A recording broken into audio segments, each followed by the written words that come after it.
Ay naku, bigla pang umulan, buti na lang pauwi na ako. Oh, may tumatawag ah.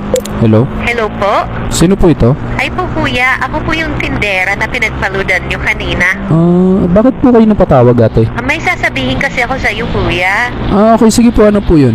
Medyo word to sasabihin ko kuya, wag ka sana magagalit. Sige po, ano po ba sasabihin ninyo? Humingi kasi ako ng sign na kung sinong huling lalaki ang hahawak sa kamay ko bago umulan, yun ang magiging jowa ko. Ha? Naku ate, hindi ko naman hinahawakan yung kamay nyo. Hinawakan niyo po kuya nung nagbayad kayo kanina, nung nagpaload po kayo.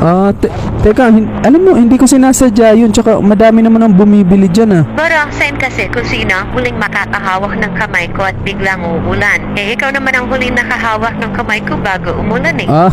Naku ate, seryoso ba to? Baka nasasobrahan ka lang kakanood ng teleserye, tsaka hindi totoo yung mga ganung bagay. Pero parang nag-slow motion kasi kanina nung papalapit ka pa lang eh. Lalo na nung inalis mo na yung helmet mo. Ngayon lang ako nakaramdam ng ganito. Alam mo ate, hindi ko alam kung nagbibiro ka lang, pero sorry, hindi na po ako pwede. Tsaka taken na po ako, kaya malabo po yung iniisip mo. Wala namang problema sa akin kuya kahit taken ka na.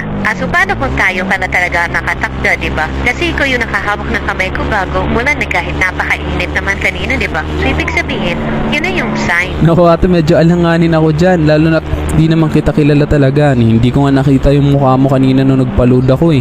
Kaya sa iba na lang po, pasensya na po talaga. Eh dito ka naman ata palagi dumadaan eh, kaya pwede mo na ako makita. Baka magbago ang isip mo pag makita mo ako. Alam mo kasi matagal na akong single, mga 2 years na. Kaya nanunungkot na talaga ako. 2 years? Medyo matagal-tagal na nga po ah. Bakit po ba kayo naghiwalay? Nagsawa na kasi sa akin. Ginamit lang ako ng ginamit. Binigay ko naman lahat, pati motor, mga pyesa, lahat ng kailangang i-upgrade sa motor niya, binigay ko. Kada nag-rides, pinapayagan ko, binibigyan ko ng panggasolina. Lahat ng gusto niya, binigay ko.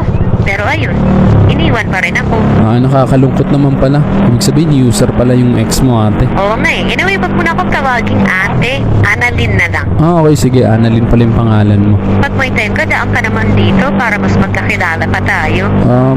Pwede naman. Kaya na pag kailangan mo ng load, magsabi ka lang, i-deliver kita ng load. Tsaka pag nagugutom ka, daan ka lang dito sa tindahan ko anytime. Lahat pwede mong kainin dito ng libre. Ha? Ay, grabe naman. Napakabait niyo naman po pala kung ganun. Basta ikaw, kung kailangan mo pa nga ng allowance, magsabi ka na.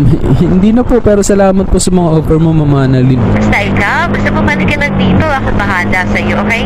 Sige, salamat. Sige na, bye na, lakas ng ulan, baka mapano ka pa.